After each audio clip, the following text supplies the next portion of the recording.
Okay, well, back again. We got all the studs started in.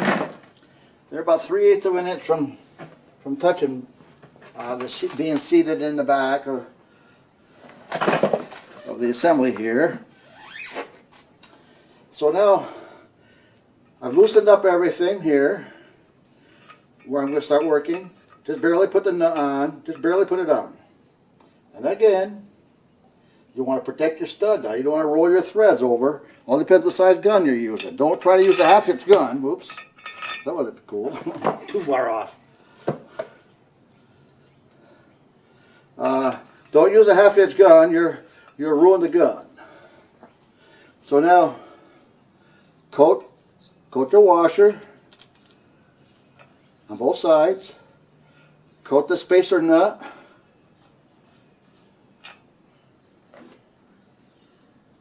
And in fact, I'm almost sure, yeah, let's see here for a minute. Let me check something here. I'm pretty sure I wanted to use a thicker washer, a spacer now. Now that you've drawn them in a little bit, you don't want to ruin any of your threads. You always want to use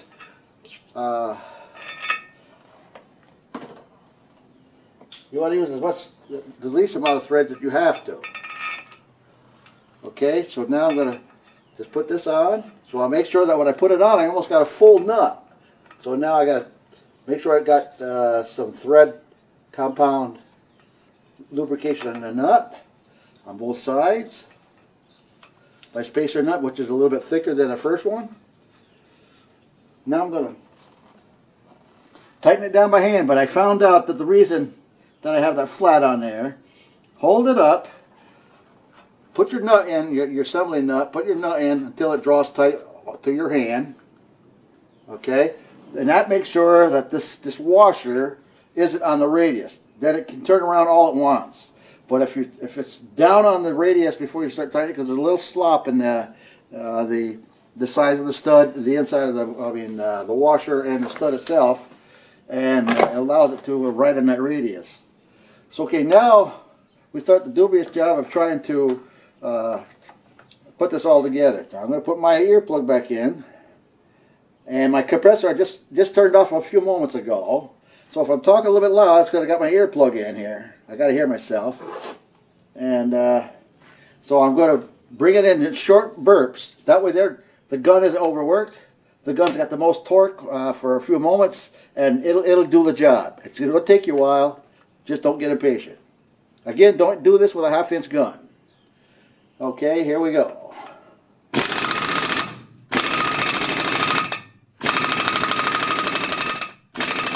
And if you watch this here, you'll see it being drawn in a little bit at a time. And as you get closer and closer to being seated, it's going to get harder and harder.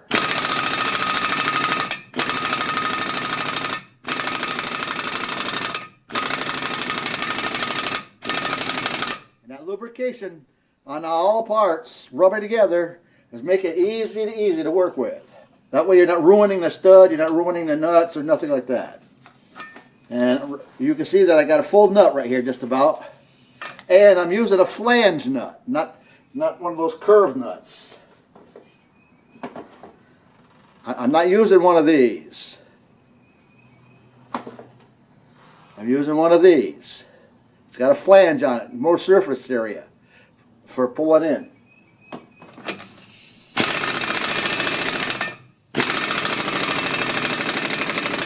Okay, let my compressor build up a bit.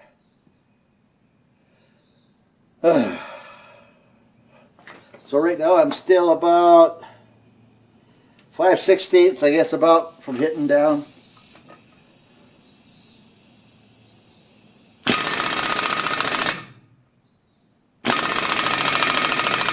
I wish I had a full 110 psi. It wouldn't be no problem at all.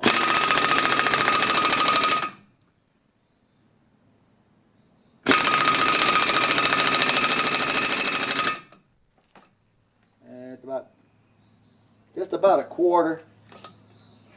Remember, these are 1 1/8", 16 threads. That means for every inch of this thread, there's 16 revolutions on it. 16 threads per inch.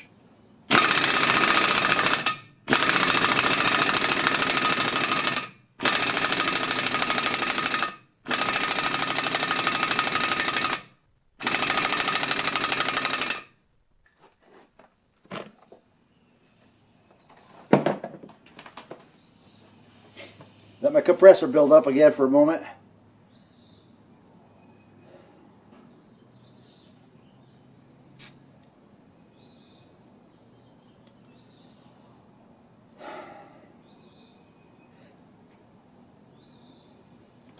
Let's give it another shot. Let's see what happens here.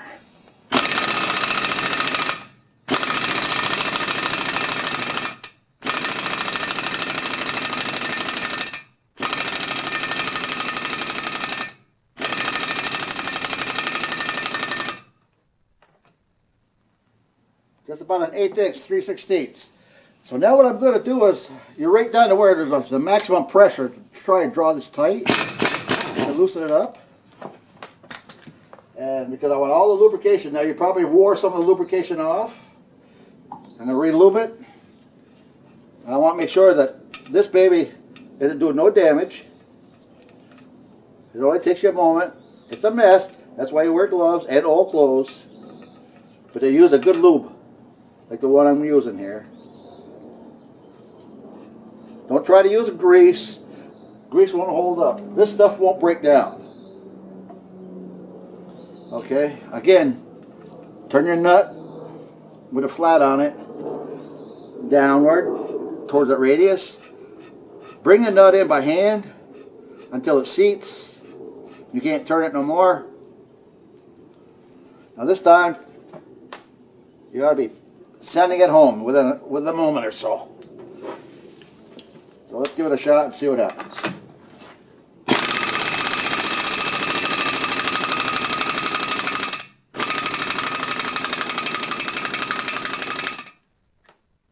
No, I still got a good 1/8 inch. Now their gun is working. If I had 110 psi, it probably wouldn't be as bad, that's for sure. But this is going to be my procedure for 10 studs, and it might take me the rest of the day or a half a day, but it was a good experience to learn how to do it. The studs are all in nice and straight. I wish I could show you. The holes all the way around are about as equal as possibly can be, because we just barely tapped them in with a hammer, and then we pulled them in with the smallest nuts that we could in washer, so that it has to pull straight.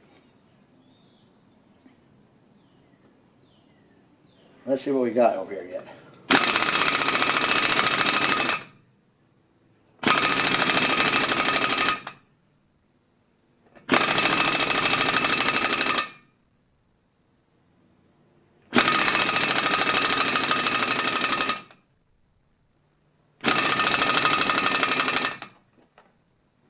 About a 1/16 of an inch.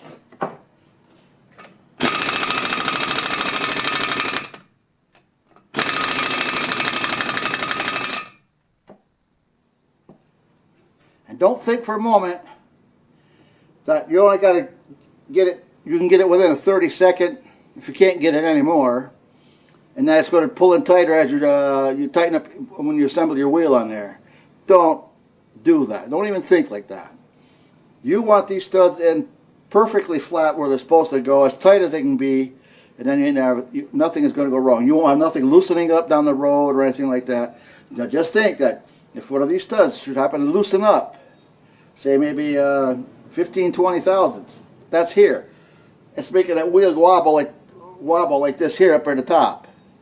You want to protect yourself from that. Assemble everything when you put things together the way it should go, and don't think that you can tighten it up later on with something else.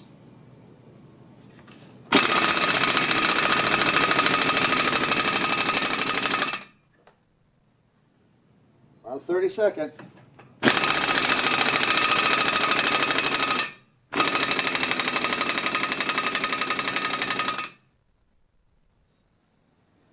Now, if you want to have a light,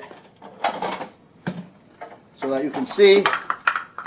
You want to have a light, and I can easily see that it's still got a good 30 seconds to go. It's not anywhere near being down. Make sure you can see everything that you're doing.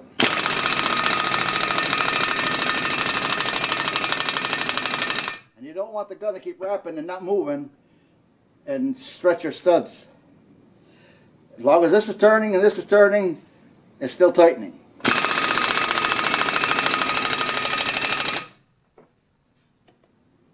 Almost there, I think. Let's see what we got here. Almost there. A couple thousandths, I guess.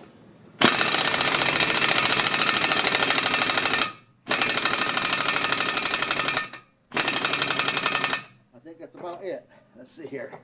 What we got? Boy, you know you're getting fat when you sit in a chair and you get up and the chair sticks to your ass. Okay, let's see what we got here. Boy, that looks nice and flat. But I'm going to give myself, let the air build up for a moment. And I'm going to do it just a couple of wraps extra. I don't want to roll the threads over, but I just want to make sure we're all the way down. Visually looking, I can see. And you've got very little bit of head that you can run like a feeler gauge in there. So you just got to visually look to see. And using the light is the best thing to do. Alright, let's see what happens here. Okay, you can tell the gun feels like she can't go no more. So don't force it. You just roll the threads over. And that's the way it is. So that's what I'm going to do. That's how long it takes. Maybe 5 minutes per wheel, maybe a little bit longer. Put lubrication on each assembly. No matter how many times you got to go around, keep lubing it up, and you won't damage your nice new studs. Too much money involved. Okay, so I'll clean my hands off here a minute and I'll shut my camera off. That's all I can think of right here for right now. When I go on the other side, I got something else to tell you. But I'll tell you that over there when we get there. That'll be in another video. Hope this is all helpful to you and not boring. If you old timers don't agree with anything, of course, I don't mind if you say so. If you got more information that'll help, I appreciate that too. Because I don't know everything, that's for gosh darn sure. So anyhow, good luck. You can do it. Just think how you can do it and don't get hurt. And I'll let you take a look at the front here. You can see how nice and even. I hope